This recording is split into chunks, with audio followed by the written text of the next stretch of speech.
आज हम डिस्कस करेंगे मल्टीप्लिकेशन ऑफ टू मैट्रिसेस। अगर हमारे पास दो मैट्रिक्स मौजूद हों उनको मल्टीप्लाई कैसे किया जा सकता है और उसके लिए कंडीशन क्या ज़रूरी है, यानी कि किन दो मैट्रिसेस को आपस में मल्टीप्लाई किया जा सकता है। उसके लिए कुछ ना कुछ शर्त होगी ना। जैसे दो मैट्रिसेस को ऐड करने के लिए हमारे पास कंडीशन क्या थी, दोनों का ऑर्डर सेम होना चाहिए। ठीक है, तो ये आपका MCQs भी है। Addition of two matrices is possible if they have same rows, same columns, same order, all of these, none of these।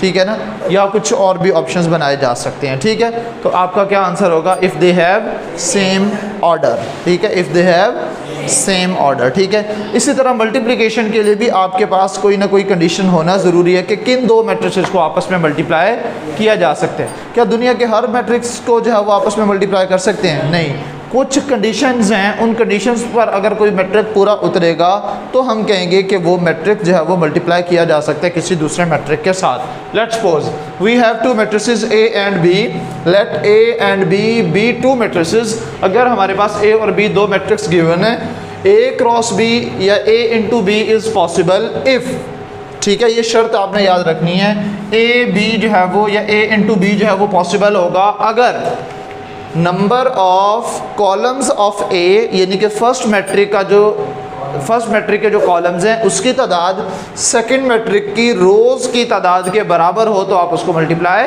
कर सकते हैं। ठीक है, ये दोबारा से याद रखिएगा। अगर जो है वो फर्स्ट मैट्रिक के रोज़ कॉलम्स, फर्स्ट मैट्रिक के जितने भी जो है वो कॉलम्स दिए हुए हैं, 2 दिए हुए हैं, 3 दिए हुए हैं, 4 दिए हुए हैं, जितने भी दिए हुए हैं, ठीक है, फर्स्ट मैट्रिक के कॉलम्स सेकंड मैट्रिक की रोज़ के अगर बराबर हैं तो हम कहेंगे कि उनका जो प्रोडक्ट है या उनकी जो मल्टीप्लिकेशन है वो पॉसिबल है। तो अगर मैं गौर से देखूं, फर्स्ट मैट्रिक जो A दिया गया है उसके नंबर ऑफ कॉलम्स कितने हैं, फर्स्ट कॉलम सेकंड कॉलम, और जो सेकंड मैट्रिक B दिया गया है उसके नंबर ऑफ कॉलम्स कितने हैं, 1, नंबर ऑफ रोज़ कितनी है, 2। तो लिहाजा इसके कॉलम्स की तादाद इसकी रोज़ की तादाद के बराबर है, लिहाजा इसको मल्टीप्लाई किया जा सकता है। मैं अब आपको इसको सॉल्व करके दिखाता हूँ। बिलफर्ज हम जो है वो A B जो है वो मालूम करना चाह रहे हैं या A मल्टीप्लाई बाई B मालूम करना चाह रहे हैं। सबसे पहले हम क्या लिखेंगे, दोनों मैट्रिसेस को लिख लेंगे 1 2 3 0, और B जो है वो हमारे पास क्या लिखा हुआ है, B हमारे पास है जी 4 एंड 1। अब आपने इसको मल्टीप्लाई किस तरह से करना है बेटा, ये बात समझ लीजिएगा। मैं यहाँ पे फिलहाल एरो लगा के आपको समझाऊंगा, लेकिन आपने सॉल्यूशन के अंदर एरोज नहीं यूज़ करने। आपने फर्स्ट मैट्रिक की फर्स्ट रो को सेकंड मैट्रिक के कॉलम के साथ मल्टीप्लाई करना है। अब क्या करेंगे, यानी कि मैं इसको उठा के ऐसे इसके ऊपर फिट कर दूंगा, तो फर्स्ट एलिमेंट के साथ मल्टीप्लाई हो जाएगा, सेकेंड एलिमेंट के साथ मल्टीप्लाई हो जाएगा, और दरमियान में हमेशा प्लस का साइन यूज़ करेंगे। ठीक है, तो ये क्या बन जाएगा, इट विल बिकम्स एज, अब यहाँ पे देखिएगा ज़रा, 1 multiply by 4, 1 multiply by 4 plus 2 multiply by 1, 2 multiply by 1। अब चूँकि फर्स्ट रो जो है वो हमने मल्टीप्लाई कर ली है और यहाँ पे एक ही कॉलम है, अगर यहाँ पे कोई दूसरा कॉलम भी होता, 2 बाई 2 ऑर्डर का मैट्रिक होता, फिर मैं इसके आगे जो है ना वो दूसरे एलिमेंट के लिए यहाँ पे लिखता उसी रो के अंदर। जब तक आप फर्स्ट रो को मल्टीप्लाई कर रहे होगे, चाहे यहाँ पे 3 कॉलम दिए गए हो या 4 कॉलम दिए गए हो, तो आप फर्स्ट रो में ही लिखते चले जाएंगे। जब आप सेकंड रो को मल्टीप्लाई करना स्टार्ट करोगे तो सेकंड रो में जो है वो लिखोगे। ठीक है, तो अब हमारे पास जब सेकंड रो को मल्टीप्लाई करेंगे तो आगे तो चूंकि कॉलम एक ही है, तो अब मैं इसको उठा के इस तरह से इसके ऊपर फिट कर दूंगा। तो फर्स्ट एलिमेंट को फर्स्ट एलिमेंट के साथ मल्टीप्लाई करूंगा, सेकंड को सेकंड के साथ मल्टीप्लाई करूंगा, और दरमियान में आपने क्या लगाना है, प्लस का साइन लगाना है। तो ये क्या बन जाएगा, 3 multiply by 4 plus 0 multiply by 1, और ये ब्रैकेट क्लोज हो जाएगी। ठीक है, अब यहाँ पे आपने इनको सिर्फ सिंप्लीफाई कर लेना, 4 1 जा प्लस 2 1 जा 2, 3 4 जा 12 प्लस 0 मल्टीप्लाई बाय 1 0। ठीक है, अब इनको सिर्फ ऐड कर लेंगे तो आपके पास आंसर आ जाएगा, 4 प्लस 2 10 प्लस 0 12 प्लस 0 12, और ये आपके पास आंसर आ गया। ठीक है बच्चे, समझ आई है। अब हम एक्सरसाइज के क्वेश्चंस जो है वो स्टार्ट करेंगे। ठीक है, अब सबसे पहले जो है वो आप, बल्कि क्वेश्चन नंबर 1 जैसे हमने एडिशन के लिए चेक किया था कि कौन कौन से मैट्रिसेस आपस में जो है वो मल्टीप्लाई हो सकते हैं, अब हम ऐड हो सकते हैं। अब हम मल्टीप्लिकेशन के लिए भी चेक करेंगे कि किन दो मैट्रिसेस को आपस में मल्टीप्लाई किया जा सकता है। ठीक है, question number 1 exercise 1.4, which one of the following product of a matrices is conformable for multiplication. ठीक है, इनमें से कौन कौन से मैट्रिसेस को आपस में मल्टीप्लाई किया जा सकता है। आपने सिर्फ एक ही शर्त याद रखनी है जो अभी मैंने आपको बताई है। वो first condition, first and last एक ही कंडीशन है, और वो क्या है कि फर्स्ट के नंबर ऑफ़ कॉलम्स सेकंड के नंबर ऑफ़ रोज़ के इक्वल होने चाहिए। अगर बिलफर्ज फर्स्ट के नंबर ऑफ़ कॉलम्स 2 हैं तो सेकंड की नंबर ऑफ़ रोज़ भी 2 होने चाहिए। अगर फर्स्ट के नंबर ऑफ़ कॉलम्स 3 हैं तो सेकंड की रोज़ भी 3 होनी चाहिए। जिन दो मैट्रिसेस के अंदर फर्स्ट मैट्रिक के कॉलम सेकंड मैट्रिक के रोज़ के इक्वल होंगे वो आपस में मल्टीप्लाई किए जा सकते हैं, और अगर ऐसा नहीं होगा तो पॉसिबल नहीं होगा। ठीक है, पहला क्वेश्चन देखें, वो बिल्कुल इसी शक्ल का नहीं है। फर्स्ट मैट्रिक का क्या ऑर्डर है, 2/2, सेकंड का ऑर्डर क्या है, 1/2। ठीक है, तो फर्स्ट की जो number of rose number of columns हैं सेकंड की नंबर ऑफ रोज के इक्वल हैं, लिहाजा इसका प्रोडक्ट जो है वो पॉसिबल है। आपने सिर्फ इतना ही बताना है कि इनमें से कौन कौन से जो है वो मैट्रिसेस प्रोडक्ट के काबिल हैं, यानी कि किन किन का जो है वो प्रोडक्ट पॉसिबल है। ठीक है, इसी तरह जो सेम ऑर्डर वाले होंगे वो तो कंफर्म है कि पॉसिबल है। ठीक है, ये बात भी याद रखिएगा, जिन दो मैट्रिसेस का ऑर्डर सेम होगा उनकी मल्टीप्लिकेशन भी पॉसिबल है, उनका एडिशन और सब्ट्रैक्शन भी पॉसिबल होगी। ठीक है, अगर आप देखें पार्ट नंबर 3, ये मैं यहाँ पे आपको लिख के दिखाता हूँ। पार्ट नंबर 3 की तरह वैल्यू बताइएगा बेटे। एक्सरसाइज 1.4 क्वेश्चन नंबर 1 और पार्ट नंबर 3। जी बच्चे, क्या वैल्यू दी हुई है, 1 -1, जी 0 1 -1 2। अब आप देखो बच्चे, क्या इनको मल्टीप्लाई कर सकते हो? मैंने मल्टीप्लिकेशन के लिए आपको क्या कहा था, फर्स्ट रो को सेकंड के कॉलम के साथ मल्टीप्लाई करना है। ठीक है, तो इसका मतलब ये है कि फर्स्ट के नंबर ऑफ कॉलम्स सेकंड के नंबर ऑफ रोज के इक्वल होने चाहिए। तो क्या फर्स्ट मैट्रिक के number of columns second matrix के नंबर ऑफ रोज के इक्वल हैं? नहीं है ना। तो अगर मैं इसको यहाँ से उठा के फिर इसको इसके साथ तो मल्टीप्लाई करवा दूँगा, फिर ये नीचे वाली टर्म के साथ किसको मल्टीप्लाई करूँ, इसीलिए इसका प्रोडक्ट पॉसिबल नहीं है। समझ आई ये बात? तो इसका प्रोडक्ट जो है वो पॉसिबल नहीं है, इसको आप क्रॉस कर देंगे। ठीक है, इसके बाद जो है वो आपको पार्ट नंबर 4 दिया गया है। इसमें देखें नंबर ऑफ़ रोज़ कितने हैं, फर्स्ट के नंबर ऑफ़ कॉलम्स कितने हैं, 2, और सेकंड की नंबर ऑफ़ रोज़ कितनी है, 2। तो फर्स्ट के कॉलम्स सेकंड की रोज़ के इक्वल हैं, लिहाजा इसका प्रोडक्ट पॉसिबल है। ठीक है, उसके बाद जो है वो आपको लास्ट दिया गया है, लास्ट 5th जो पार्ट दिया गया है उसके अंदर जो है वो नंबर ऑफ़ कॉलम्स कितने हैं, 3, और सेकंड के नंबर ऑफ़ रोज़ कितनी है, 3, लिहाजा इनका प्रोडक्ट भी पॉसिबल है। सिर्फ पार्ट 2 जो है वो उसका प्रोडक्ट पॉसिबल नहीं है, बाकी तमाम पार्ट्स का जो है वो प्रोडक्ट पॉसिबल है। और question number 2 one of the most important short question है बच्चे। ठीक है, और यहीं से हमारी प्रॉपरली एक्सरसाइज जो है वो स्टार्ट होगी। एक्सरसाइज 1.4 क्वेश्चन नंबर 2 और उसका पार्ट नंबर 1। वो कह रहा है कि आप मालूम करें, अगर ए और बी जो है वो आपको गिवन हो तो आप ए क्रॉस बी मालूम करें या ए इंटू बी मालूम करें, and B into A if possible, अगर मुमकिन हो तो बी इंटू ए भी आपने मालूम करना है। ठीक है, तो सबसे पहले हमने क्या मालूम करना है, ए इंटू बी जो है वो मालूम करना है। ठीक है, समझ आइए बात? चलो जी, सबसे पहले आप मुझे ए मैट्रिक बताएं क्या है। ए की वैल्यूज़ क्या है, 3 0 -1 2। ओके, बी की वैल्यू क्या है, 6 and 5। ठीक है, अब ये आपके पास, आप यहाँ पे ना ये भी लिख सकते हैं कि A B which is equal to. ठीक है, ये ए की वैल्यू आ गई, ये बी की वैल्यू आ गई। अब हम इसका प्रोडक्ट लेंगे बिल्कुल वैसे ही जैसे मैंने आपको एग्जांपल में समझाया था। क्या करेंगे, हम फर्स्ट रो को फर्स्ट कॉलम के साथ मल्टीप्लाई कर देंगे। ठीक है, तो 3 × 6, फर्स्ट एलिमेंट के साथ, सेकंड एलिमेंट के साथ, 3 × 6 प्लस 0 × 5। चूँकि अब फर्स्ट रो कंप्लीट हो गई है, सेकंड रो की बारी है, तो वो मैं सेकंड रो में नीचे ही लिखूंगा। समझ आ रही है ना? सो -1 × 6 हो जाएगा, फर्स्ट एलिमेंट फर्स्ट के साथ, सेकंड एलिमेंट सेकंड के साथ, दरमियान में प्लस आ जाएगा। -1 × 6 प्लस 2 × 5, और ये आप इस मैट्रिक को क्लोज कर देंगे। ठीक है, अब आप इसको मज़ीद सिंप्लीफाई कर लें। 3 6 18 प्लस 0 × 5 0, -1 × 6 -6 प्लस 2 × 5 10। ठीक हो गया, इन दोनों को जो है वो हम सॉल्व कर लेंगे। ये 18 + 0 18, -6 + 10 प्लस का 4, और ये आपके पास आंसर आ गया। और ये बहुत अहम शॉर्ट क्वेश्चन है बेटे। ठीक है, इसका जो पार्ट 2 है वो क्या कह रहा है जी, आपने b × a जो है वो मालूम करना है। Find b × a if possible, if possible. तो मेरा आपसे सवाल ये है कि बी का मतलब ये है कि मैं सेकंड मैट्रिक को फर्स्ट नंबर पे लिखूंगा और फर्स्ट मैट्रिक को सेकंड नंबर पर लिखूंगा, तो ये वाली सिचुएशन नहीं बन जाएगी, ये बन जाएगी ना। तो लिहाजा इसका प्रोडक्ट पॉसिबल नहीं होगा। आप सिर्फ इसका आंसर लिखेंगे, आप इसका आंसर क्या लिखेंगे, सॉल्यूशन इज नॉट पॉसिबल या प्रोडक्ट इज नॉट पॉसिबल। ज़्यादा बेहतर ये है कि आप यहाँ पे लिखो product is not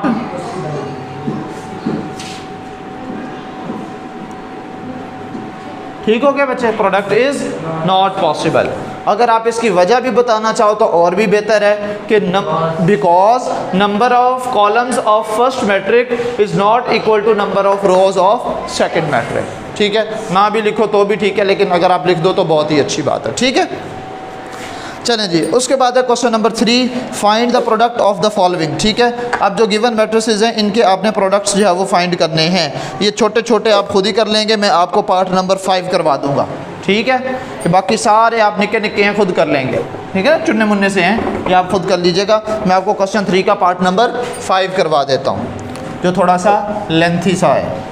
question number 3 part number 5। जी बच्चे, क्या मालूम करना है, क्या दिया हुआ है, किस ऑर्डर का मैट्रिक है, 2/3, 1 2 -3 0 6 और -1। और सेकंड मैट्रिक क्या दिया हुआ है जी, 2 4 5 0 -4 4 5 0 -4। अब हमने इन दोनों का प्रोडक्ट जो है वो मालूम करना है। समझ आ रही है बच्चे बात, कोई मुश्किल बात नहीं है। जितना बड़ा मर्जी मैट्रिक हो, आपने उसूल नहीं छोड़ना। क्या करना है, फर्स्ट रो को फर्स्ट कॉलम के साथ, फिर उसी फर्स्ट रो को सेकंड कॉलम के साथ, फिर जब सेकंड रो स्टार्ट होगा तो फिर फर्स्ट रो को सेकंड रो को फर्स्ट कॉलम के साथ, फिर सेकंड रो को सेकंड कॉलम के साथ, फिर थर्ड रो को फर्स्ट कॉलम के साथ, फिर थर्ड रो को सेकंड कॉलम के साथ। और इसी तरह से जब रो कंप्लीट हो जाएगी तो आप जो है वो सेकंड रो स्टार्ट करेंगे तो सेकंड रो में वैल्यूज़ लिखेंगे, थर्ड रो स्टार्ट करेंगे तो थर्ड रो में वैल्यूज़ लिखेंगे। मैं अभी आपके सामने सॉल्व करता हूँ, तवज्जो से बच्चे आपने देखने। सबसे पहले इसको मल्टीप्लाई करेंगे फर्स्ट कॉलम के साथ, 1 × 4। मैं डायरेक्ट लिखता जाऊँ बच्चे, अब तो ये बन जाएगा 1 × 4 क्या हो जाएगा, 4 + 2 × 0 0 0 0। अब इसी को आपने सेकंड कॉलम के साथ भी मल्टीप्लाई करना है और इसके सामने लिखेंगे आप, ये फर्स्ट एलिमेंट बनेगा। याद रखिएगा, जब दो वैल्यूज़ के दरमियान में सम आ जाएगा, इसका मतलब ये है कि ये सिर्फ फर्स्ट वैल्यू बनी है। जब अगली दो वैल्यूज़ के साथ सम आएगा तो फिर इसका मतलब ये सेकंड वैल्यू बनेगी। फिर अगर उससे बाद भी आगे दो वैल्यूज़ आ रही हैं, फिर वो थर्ड एलिमेंट बनेगा, फिर फोर्थ, इस तरह से। ठीक है, लेकिन इतना बड़ा क्वेश्चन आपके सिलेबस में नहीं है। अब 1 × 5 तो 5 हो जाएगा, प्लस 2 × -4 -8 नहीं हो जाएगा, तो मैं यहाँ पे इसको -8 लिख लेता हूँ। ठीक है, उसके बाद हमारे पास सेकंड रो की बारी है, फिर -3 × 4 -12 प्लस 0 × 0 0 -3 × 5 -15 और 0 × -4 प्लस लिखो या माइनस लिखो, ये 0 ही है। ठीक है, उसके बाद फिर थर्ड रो की बारी है, 6 × 4 24 प्लस -1 × 0 0 हो जाएगा, 6 × 5 30 हो जाएगा, और माइनस और माइनस प्लस हो जाएगा, और 1 × 4 4, और इसको आप यहाँ पे क्लोज कर देंगे। समझ आइए बात बच्चे। अब सिर्फ इनको ऐड कर लेना है और आंसर आ जाएगा। जो माइनस हो रहे हैं वो माइनस कर लेंगे, 4 + 0 4, 5 - 8 -3, 12 -12 + 0 -12, -15 + 0 -15, 24 + 0 24, 30 + 0 30 + 4 34। ठीक है, ये आपके पास आंसर आ गया। समझ आइए बच्चे बात। ठीक है, अब ये क्वेश्चन हो जाएंगे ना, रिमेनिंग जो 3-4 पार्ट्स हैं बिल्कुल छोटे छोटे से हैं। ठीक है, अब हम जो है वो क्वेश्चन नंबर 4 स्टार्ट करेंगे। बच्चे जिसको समझ नहीं आई वो पूछ सकता है। ठीक है जी, क्वेश्चन नंबर 4 स्टार्ट करते हैं। कोई औखा सा सवाल लिखवा दीजिएगा जी। क्वेश्चन नंबर हाँ, ये सबसे औखा यही लगता है, बटे की शक्ल में आ गया, अब क्या बनेगा इसका, है ना। तो ये बहुत आसान है, टेंशन नहीं लेनी है आपने। पार्ट नंबर डी जो है वो हम करते हैं, ठीक है। वैसे भी ये मेरा फेवरेट वन है G. D which is equal to 8 5 6 4 G 2 5 5/2 -5/2, ठीक है। फिर -4 और सिर्फ +4, ठीक है जी। बस ये इस एक बटे वाली वैल्यू से आप लोग घाबर गए हैं, घाबर, ठीक है, घबरा गए हैं। मेरे पाकिस्तानियों को घबराना नहीं, सुना हुआ है ना। चलो अब हम इसका क्या करेंगे बेटे, प्रोडक्ट लेंगे, फिर फर्स्ट रो फर्स्ट कॉलम के साथ, फिर जब इसको मल्टीप्लाई कर लेंगे फिर फर्स्ट रो को सेकंड कॉलम के साथ मल्टीप्लाई करेंगे। 8 × 2 16, ये प्लस क्या है, ये माइनस क्या है, प्लस माइनस माइनस 5 के 20, ठीक हो गया है। फिर इसी को सेकंड रो के सेकंड कॉलम के साथ मल्टीप्लाई करेंगे, तो 8 × इसको मैं फ़िलहाल एज इट लिख रहा हूँ, 8 × -5/2 प्लस 5 × 4 20 हो जाएगा। ओके, इसको आप क्लोज कर दें। फिर 6 × 2 12 हो जाएगा, प्लस 4 बल्कि ये प्लस और ये माइनस माइनस हो जाएगा, 4 4 16, ठीक है। फिर 6 × इसको भी मैं एज इट लिख रहा हूँ, 6 × -5/2 और ये 4 और ये भी 4 प्लस का 16 हो जाएगा, ठीक है बच्चे यहाँ तक। अब ये यहाँ पे जो बटे में वैल्यू आ रही है ना, बस इसको आपने छुरा फेरना है और ये मुख्तसर हो जाएगा और आंसर आ जाएगा। 2 1 2 2 4 8 और 4 × -5 -20 हो जाएगा, ठीक है। बस इतनी सी बात थी जिससे आप हमें बिला वजह घबरा रहे थे। हाँ, इसको भी काट लें आप, ये भी हमारे पास 2 1 2 2 3 6, ठीक हो गया बच्चे। ये कितना बच जाएगा, 16 -20 -4, ये -4 -5 -20 और आगे क्या है +20, ये सिंप्लीफाई होके क्या बन जाएगा, 0 बन जाएगा, ठीक है। ओके, 12 -16 -4 हो जाएगा और 3 × -5 -15 और प्लस का 16 प्लस का 1 बच जाएगा और यही आपके पास आंसर है, ठीक हो गई बात बच्चे, और सही है। चलें जी, चलें बेटे, क्वेश्चन नंबर 4 तक जो है वो आपके कंप्लीट हो गए हैं। अब रह गए जी, किस कहाँ से समझ नहीं आई, किधर से, वो इधर का कोई मुझे नाम वैल्यू भी तो बताओ।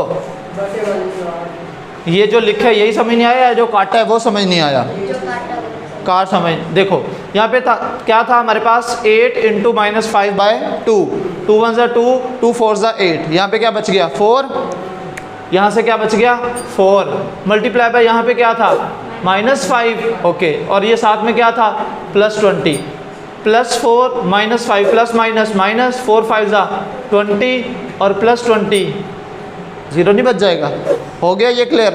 फिर यहाँ पे 3 × -5, 3 × -5 प्लस 16, 3 × -5 -15 प्लस का 16, 16 रुपये आपकी जेब में थे, 15 रुपये आपने किसी के देने, बताया कितने बच गए, बच गया है ना, तो वो 1 रुपये तो बचा हुआ यार, ठीक है। चलो उसके बाद है बच्चे क्वेश्चन नंबर 5। इस क्वेश्चन को सॉल्व करना, ये बिल्कुल वैसे ही है जैसे हमने लास्ट एक्सरसाइज के अंदर एडिशन और सब्ट्रैक्शन वाले किए थे।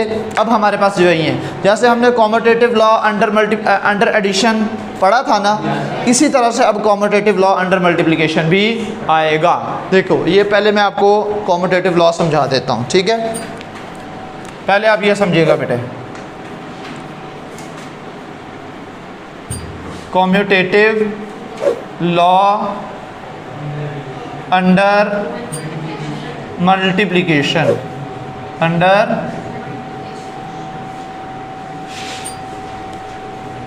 मल्टीप्लिकेशन, ठीक है जी। कॉम्यूटेटिव लॉ अंडर मल्टीप्लिकेशन, जिस तरह से आप दो मैट्रिसेस को डिफरेंट ऑर्डर में प्लस करें आंसर पे कोई फ़र्क नहीं पड़ता, इसी तरह से अगर आप दो नंबर्स को या दो मैट्रिसेस को डिफरेंट ऑर्डर में मल्टीप्लाई करें तो भी कोई फ़र्क नहीं पड़ेगा। Let me give you an example. First of all अगर मेरे पास एक नंबर 2 है मल्टीप्लाई बाय एक और नंबर जो है 3 है, क्या आंसर आएगा? 5 कहाँ से आ जाएगा मल्टीप्लाई करने से? 6, ठीक है।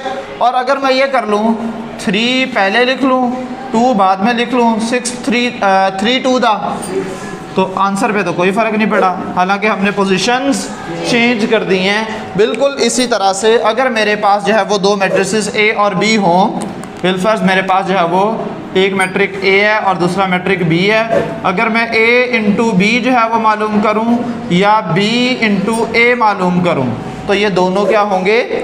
इक्वल होंगे। जैसे कि आपको क्वेश्चन नंबर 1 के अंदर जो है वो let A is equal to this, B is equal to this, C is equal to this, और आपने प्रूफ करना है और ये आपको कॉम्यूटेटिव लॉ जो है वो मिल जाएगा।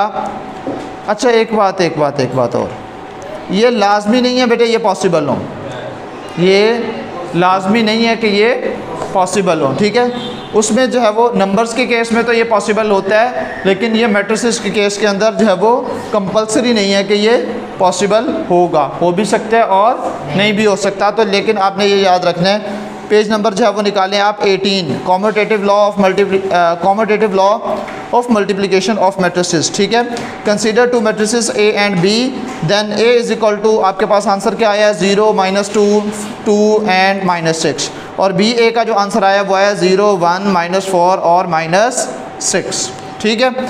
विच shows that A into B which is not equal to B into A, ठीक है। अब इससे क्या नतीजा अखज़ किया है? Commutative law under multiplication in matrices does not hold in general if A and B both are two matrices, then A into B which is not equal to B into A, ठीक है।